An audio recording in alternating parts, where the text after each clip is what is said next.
Bom dia, meus amados irmãos em Jesus, uma excelente manhã de segunda-feira para todos nós. Estamos aqui iniciando mais uma semana de reflexões do Evangelho segundo o Espiritismo. Então sejam todos muito bem-vindos neste momento que nos unimos em um só pensamento, em um só coração e abrimos as portas da nossa alma para as doces palavras de Jesus e para os grandes esclarecimentos do Evangelho segundo o Espiritismo. Que possamos todos, meus irmãos, ter uma semana banhada de muita fé, de muito amor e de muita caridade em nossa alma. Bom, meus irmãos, hoje nós vamos começar a nossa reflexão compartilhando aqui um pouquinho mais sobre a ilusão da negação. E para a gente esclarecer um pouquinho esse tema, é importante a gente dizer aqui inicialmente que a nossa reflexão não teve apenas as palavras do Evangelho segundo o Espiritismo para nos guiar, mas hoje também a gente teve o auxílio do querido Espírito Hamed em tua obra As Dores da Alma. Ali naquela obra a gente encontra um capítulo que foi ali primordial, um dos pilares para nos auxiliar aqui também, unindo o Evangelho segundo o Espiritismo. Esta obra, As Dores da Alma, que foi psicografada pelo nosso querido irmão Francisco. Então hoje aqui a gente vai trazer um pouquinho também das palavras deste capítulo tão especial. E meus irmãos, o querido Espírito Hamed, primeiramente, ele vai nos explicar que quando nós lidamos com uma situação, com uma realidade muito difícil em nossa vida, é comum nós criarmos formas para não encarar de frente essa realidade.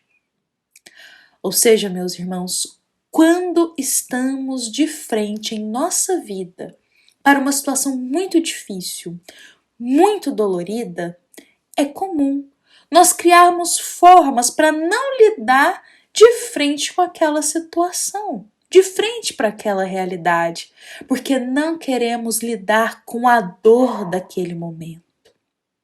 Meus irmãos, nós fazemos isso em situações pequeninas em nosso dia, como também em situações mais profundas.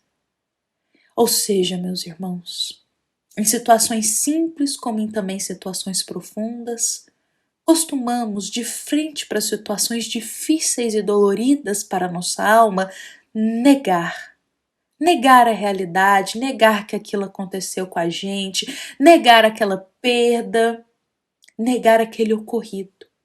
Não queremos acreditar, não queremos abrir os olhos da alma e enxergar que aquilo aconteceu conosco, porque é difícil demais aquela realidade. E um desses pontos, meus irmãos, é quando nós, na nossa caminhada terrena, nos deparamos com um retorno para a vida espiritual de um irmão que a gente tanto ama.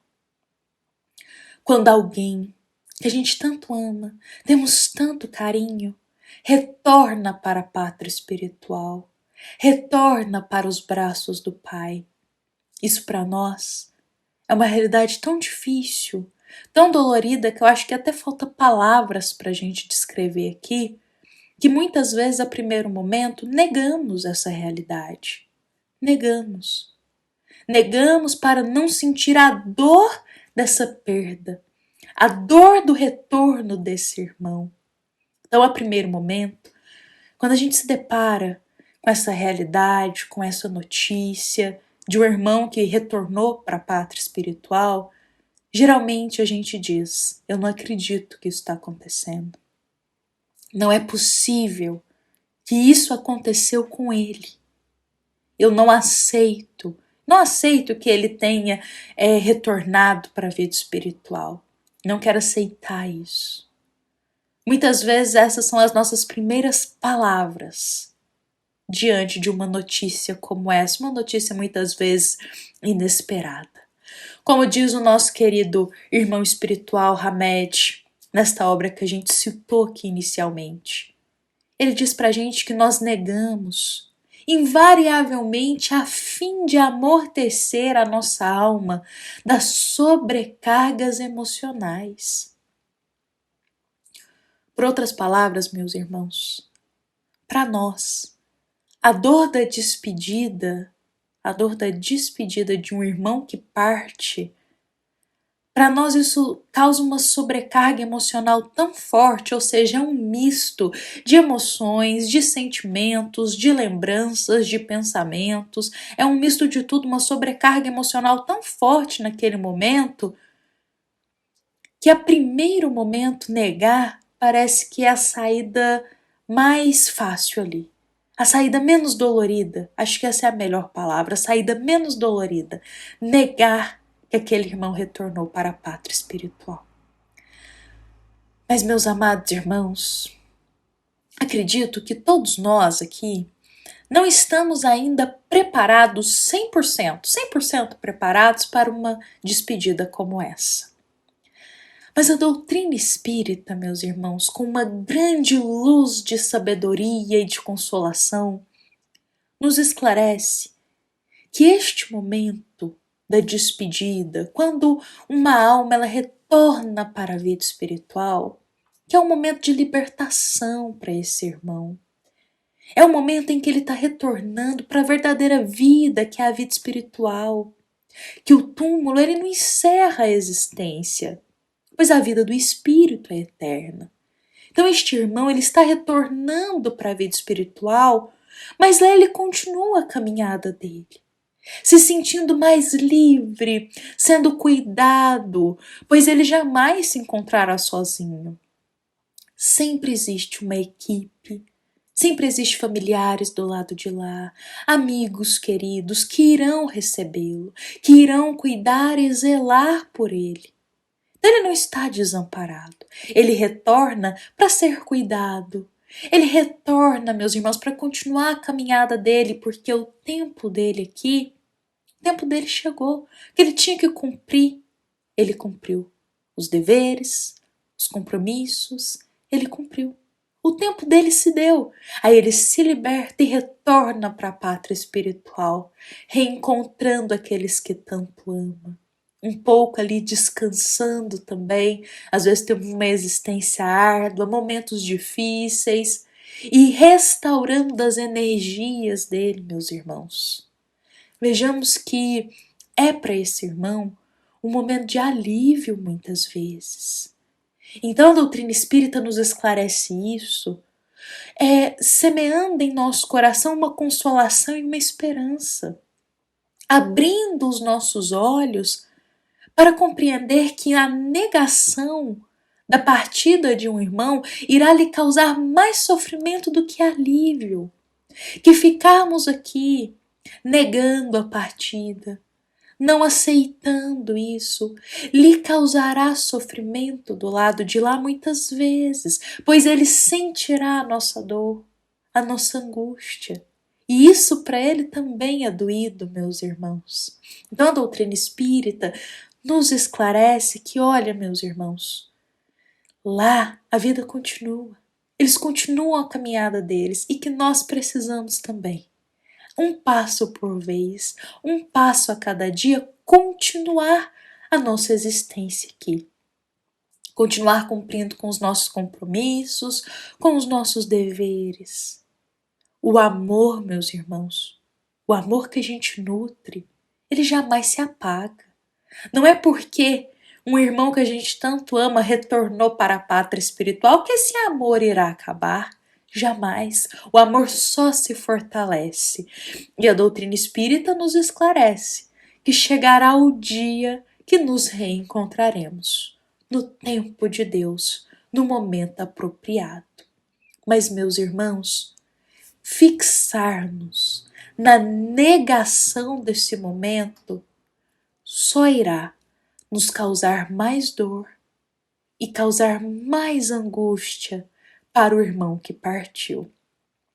Gostaria de trazer aqui para a gente um exemplo, um grande exemplo de um momento, de uma partida de alguém tão querido, e que Jesus ele é um exemplo vivo para nós de como podemos dar um passo por vez e continuar a nossa caminhada aqui. Meus irmãos, queria lembrar para a gente de João Batista bem rapidamente. Querido João Batista, ele era muito querido por Jesus, porque ele também era primo do Cristo. Jesus amava João Batista. João Batista abriu os caminhos ali também para Jesus. Entregou o teu coração para cultivar, meus irmãos, os teus deveres, os teus compromissos divinos. João Batista, ele foi uma grande alma que se dedicou ativamente ao caminho do bem. E ele era muito ligado a Jesus, da mesma forma que Cristo tinha imenso carinho por João Batista. Só que, meus irmãos, certo dia João Batista ele retornou para a vida espiritual. E retornou para a vida espiritual de uma forma muito sofrida e muito triste. Jesus, quando ficou sabendo dessa notícia, a primeira reação do Cristo foi se afastar. Jesus buscou um lugar silencioso para ficar. Só que quando Jesus buscou esse lugar silencioso, a multidão percebeu. E uma multidão foi atrás do Cristo, seguiu ele. E como é narrado para a gente em Mateus capítulo 14, versículo 14, é nos dito: e Jesus saindo, viu uma grande multidão, e possuído de íntima compaixão para com ela, curou os seus enfermos. Ou seja, para resumir aqui para a gente, quando Cristo se deparou com a partida de João Batista para a vida espiritual, o primeiro passo de Jesus foi buscar um lugar silencioso. Acredito que para orar para esse irmão, para refletir o que aconteceu, ou para digerir toda aquela situação. Às vezes a gente precisa também ficar um pouco em silêncio para lidar com essa realidade. O retorno daquele que a gente tanto ama para a pátria espiritual. E Jesus fez isso. Só que logo que o Cristo realizou isso, em ficar em silêncio, se afastou um pouco, a multidão seguiu Jesus. E o que o Cristo fez? Abriu teu coração para acolher todos aqueles que vinham até ele. Meus irmãos, essa passagem marca para a gente que Jesus ele sentiu um pouco o retorno de João Batista para a vida espiritual, mas o Cristo sabia que não podia estacionar nesse sentimento. Ele precisava dar continuidade e misericordioso ele continuou a sua caminhada, os seus deveres e os seus compromissos. Ou seja, meus irmãos, quando alguém que a gente tanto ama retorna para a vida espiritual, a primeiro momento, negar essa realidade pode até parecer uma reação imediata. Negar que aquele irmão partiu ou não querer aceitar isso. A primeiro momento pode ser uma reação impulsiva nossa, essa negação. Mas não podemos nos manter nela, não podemos estacionar nessa negação, pois o irmão que partiu, ele carece das nossas preces carinhosas e de muita força para ajudá-lo a seguir do lado de lá também. Então, buscar o silêncio, assim como Jesus fez, para assimilar todo o ocorrido, meus irmãos, pode nos auxiliar a aurir forças para continuar. Porque esses irmãos que partiram, eles continuam do lado de lá. E nós precisamos também continuar a nossa caminhada do lado de cá até o momento do nosso reencontro com esses entes queridos tão amados. Pois com a bênção de Deus, todos nós iremos nos reencontrar um dia, no momento que Deus permitir, meus irmãos. Mas precisamos continuar do lado de cá, orando para esses irmãos, levando até eles o nosso pensamento de força, para que eles possam despertar do lado de lá fortes, despertar do lado de lá renovados. E a nossa prece direcionada a eles é um grande bálsamo, é um grande manto de força e de amor que os auxilia a caminhar. Então, nos momentos, meus irmãos, nesses momentos tão difíceis, dessas despedidas daqueles que partem para a pátria espiritual, a primeiro momento podemos até negar, não querer aceitar, não querer lidar com essa realidade tão difícil. Mas, meus irmãos, não podemos estacionar nessa negação. Trabalhemos a nossa alma para aceitar a vontade de Deus, entreguemos nos braços do Pai e oremos para esses irmãos com muito amor. Meus amados irmãos, nossa mensagem de hoje foi inspirada no capítulo 28 do Evangelho segundo o Espiritismo, item 62. Também é uma mensagem da nossa amada Casa Espírita, Luiz Gonzaga, da cidade de Luminárias, para todos nós que aqui estamos presentes. Uma excelente segunda-feira e que assim seja.